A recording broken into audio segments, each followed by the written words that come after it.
Top focus, even as India is pulling out all stops to isolate Pakistan, it got another shot in the arm when Myanmar's State Councillor Aung San Suu Kyi, on a state visit to India, not only condemned the Uri terror attack for the second time in the last few days, but also agreed that states that encourage, support or finance terrorism in any way should be held to account. India and Myanmar also called for early finalization of the Comprehensive Convention on International Terrorism, which India is pushing for a strong global legal regime against terrorism. With India and Myanmar having cooperated in security matters along the India-Myanmar border, both the countries vowed once again to not allow insurgent groups to use their soil for hostile activities against the other side. Aung San Suu Kyi met PM Modi today and both countries signed 3 agreements.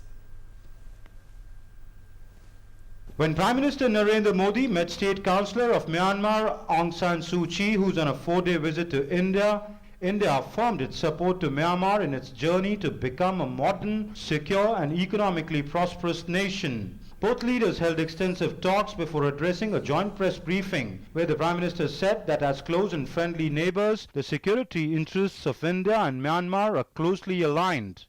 We have agreed that a close coordination to ensure security in the areas along our border and sensitivity to each other's strategic interests will serve the interests of both our countries.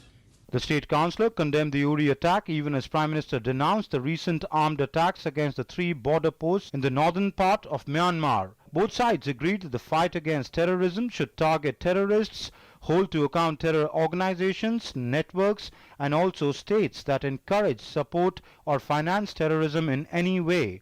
They also called for expeditious finalization of the Comprehensive Convention on International Terrorism being negotiated in the United Nations. Both sides also underlined that the long-standing commitment not to allow insurgent groups to use their soil for hostile activities against the other side is essential for prosperity of the people residing along the border. India and Myanmar signed 3 agreements on cooperation in banking, insurance and power sectors. The Prime Minister said that the 2 countries have agreed to enhance their engagement in several areas, including agriculture, power and renewable energy.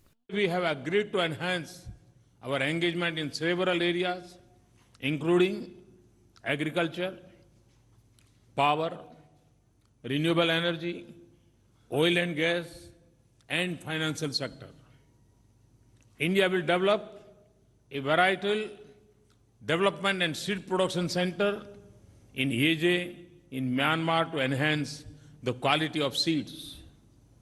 We will also work to develop a mutually beneficial arrangements for trade in pulses. We have offered to scale up the power supply from More in Manipur to Tamu in Myanmar. Aung San Suu Kyi reaffirmed Myanmar's commitment to promoting peace and security in the region. To work together to establish not just friendship between our 2 countries, but peace and stability in our region and beyond. This is our ambition. Myanmar shares a land border of over 1,600 kilometers with India. Under its Act East policy, India is strengthening ties with its eastern neighbors, especially Myanmar.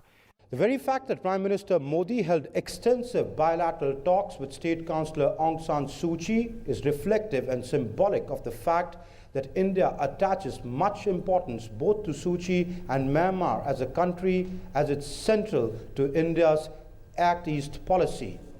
With cameraman Pramod Negi, Amritpal Singh, DD News, New Delhi.